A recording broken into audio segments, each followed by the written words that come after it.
y'all, welcome back to my channel. Welcome if you are new. Today we are going to be using some dried flowers and gel polish. These gel polishes are from MEFA. I've been loving their gel polish lately. It's been like my go-to, so I have been enjoying trying out new designs. I also have been enjoying the Bubble Peely Base, which is a gel peel base to put underneath my gels. When you apply the gel peel base, you cure it for 60 seconds, and then you actually don't need a base coat on top of that underneath your polish, because it acts as a peel base and a gel base coat. So I'm just gonna go right in with my colors, and it's gonna give, this mani ends up giving off like 4th of July America vibes at the end.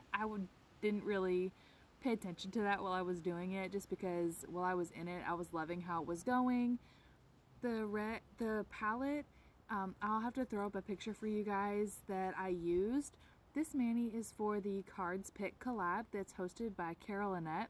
It's something she recently started doing, where you pick 2 to 3 cards out of a deck. It's for when you're like stumped on your mani and you don't know what you want to do. And she's been doing a collab with it, which I find to be so awesome. I will link the video for this collab down in the description box, and you guys can go check it out. Her next theme should be coming up very, very soon. So you guys, if you want to join for the month of April, she posted her pictures for what the cards are, but she hasn't done her video yet. So as soon as she does, I'll make sure to come back and I'll link it in the comments and I'll pin it so you guys can grab that one as well and join in if you'd like to. It's a super cute theme for the next month. But this one was sunset colors, paint strokes, and dried flowers. So I was wondering how I could put all of those together, and I hadn't tried dried flowers with gel yet.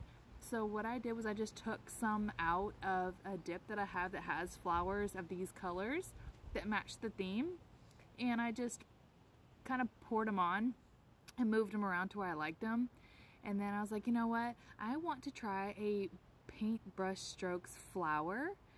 So that's kind of what I did in this mani. Right now I'm just applying my base colors. I applied 2 coats of all the color polishes, and then on the ring finger and the middle finger. So this is after 1 layer, which is still good coverage. But then I do 2 layers and it's perfect opaque coverage. It's super flat. I love these gels.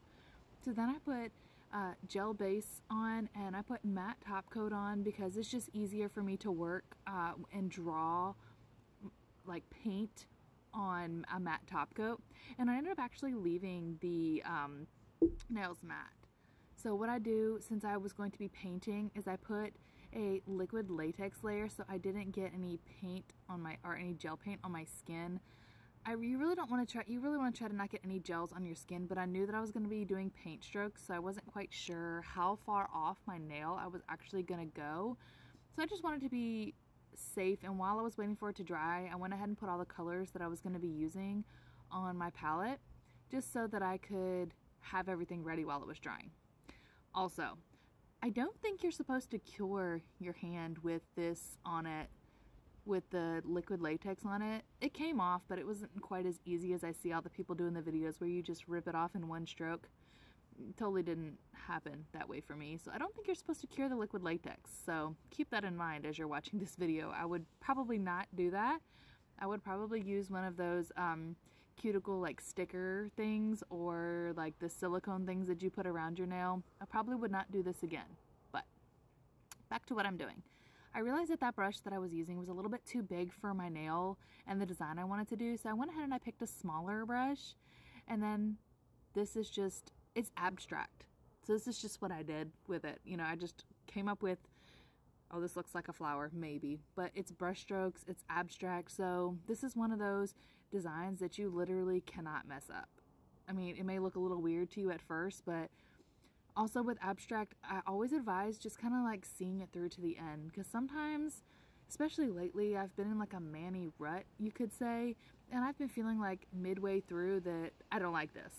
But then I end up finishing it and they turn out pretty great. So mid-mani, you may not have as much confidence in what you're doing, but always just see it through to the end. Even if you hate it, I mean, you don't have to wear it forever. It may grow on you, sleep on it, wait till the next day or something. But just always kind of see it through. Even if you're like in a little bit of a rut and you might not like it. Because I mean, see, it's kind of turning out a little bit different than I thought, but I was just like, you know what? I'm just going to keep on going with it. And it ended up looking super cute at the end when I was all finished, and after throwing the matte top coat on it, it kind of changed the way that the whole mani looked. So now I'm just gonna I'm doing the inside of the flower because I feel like it just needed a little bit more on the inside. And then I just cure it. I'm curing between every color as well so they don't blend in together, which I was saying, you probably don't want to do that. So probably don't use the liquid latex unless you don't mind taking a minute to take it all off, which I left out of this video for y'all. But it came off. It didn't stick to my skin, but that's what the shiny part is around my cuticle. I just wanted to not get anything on my skin, which I really didn't get much on my skin because I was very careful, even though I didn't have to be. But now I'm just going to kind of drag out use the ombre brush and just drag out the ends a little bit so it looks more like flowery, maybe, I guess you could say. I didn't cure before I did the red this time. I just did the blue and then I just threw some red on there because I felt like it needed some more. But I just kind of played around with the design. And then on the ring finger, I'm going to use the dried flowers. I'm going to use a base coat. And then I'm going to just dump the flowers on, play around with them, wear placement for a little bit. And then I'm going to cure it, apply a base coat and a top coat, do a little bit of filing to get it smooth. Then I'm going to do a base coat, top coat, and I will come back at the end.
Alright, I'm going to just be finishing up with some cuticle oil. I ultimately love how this mani turned out at the end. I wasn't quite sure when I started, but I love the end result. I will be linking everything I've used down in the description box for you guys, and make sure you check out Carol Annette's collab for this month. I will catch y'all in the next one, and I hope y'all have a wonderful rest of your day.